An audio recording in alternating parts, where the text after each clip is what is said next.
Et vous avez, avec ce conflit iranien, cette entrée en conflit des États-Unis, un vrai problème au cœur de MAGA, vous savez, le mouvement trumpiste, Make America Great Again, avec ceux qui sont pour et qui trouvent que Donald Trump, évidemment, est un président formidable, qu'il est en train de jouer à un billard à 4 bandes de manière stratégique et brillante, avec ce Art of the Deal qu'on lui connaît particulièrement.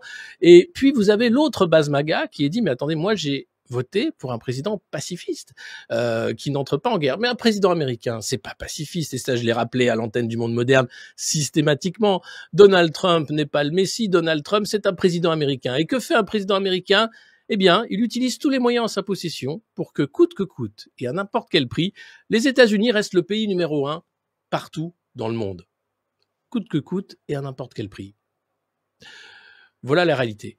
La seule limite, évidemment, que se pose Donald Trump, c'est l'envoi des boys, les GI, les troupes au sol, parce que là, il sait que ce sera un fiasco. S'il les envoie, c'est vraiment à la fin, une fois que l'Iran ressemblera à Gaza.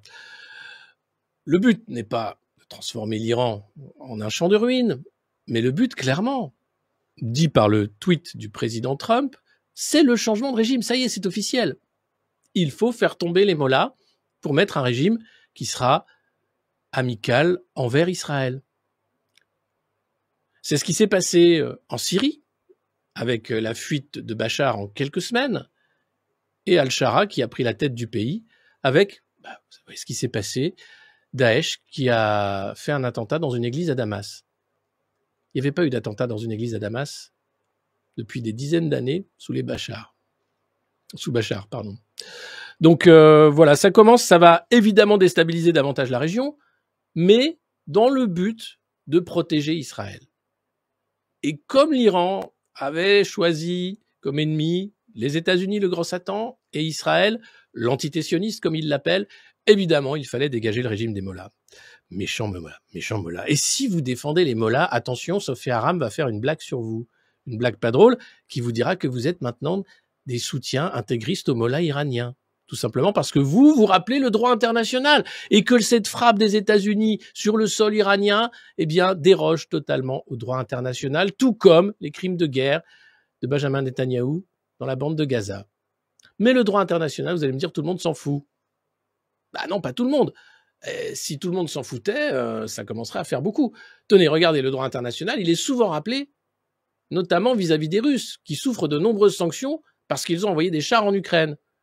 Suite, bien sûr, à la guerre du Donbass et au coup d'État du Maïdan de 2014. Mais les Russes, eux, ont droit au droit international puisque les sanctions arrivent avec l'Union européenne. Dans le cadre d'Israël et des États-Unis, tout le monde se tait et regarde ses chaussures. Et la diplomatie sert simplement à dire « mollo, s'il vous plaît ».